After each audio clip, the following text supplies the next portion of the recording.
Baik, saya akan memulai materi pendidikan anti korupsi mengenai lembaga nasional dan internasional. Perkenalkan, nama lengkap saya Aprilia Pakai, NIM 18060500069. Kita masuk pada materi yang pertama, yaitu salah satu lembaga nasional BUMN.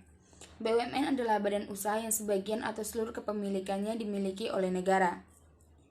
Berikutnya, kelebihan BUMN.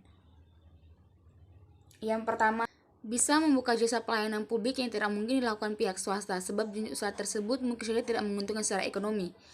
Yang kedua, mampu melayani kebutuhan masyarakat baik barang atau jasa yang berhubungan dengan hajat hidup orang banyak secara adil.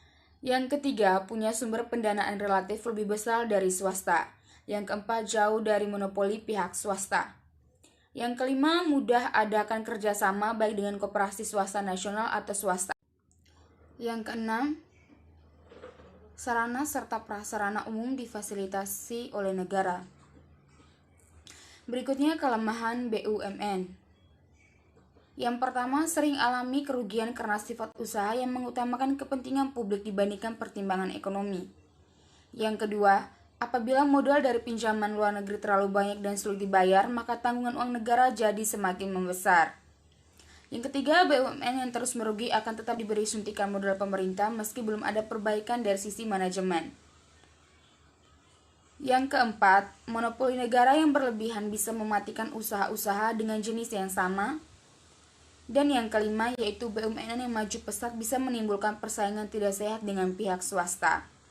Slide berikutnya yaitu salah satu lembaga internasional, yaitu ASEAN.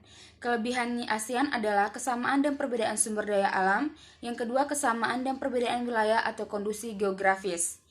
Yang berikutnya adalah kelemahan dari ASEAN adalah perbedaan ideologi, konflik dan peperangan, kebijakan protektif, dan perbedaan kepentingan tiap-tiap negara. Slide berikutnya yaitu, di negara manakah Indonesia dapat belajar dalam penanganan korupsi? Negara tetangga kita yaitu negara Singapura.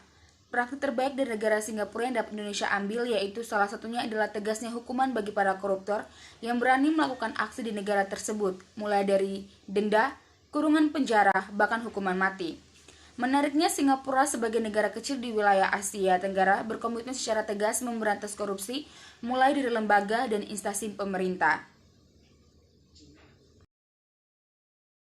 Sekian dan terima kasih presentasi materi dari mata kuliah pendidikan anti korupsi.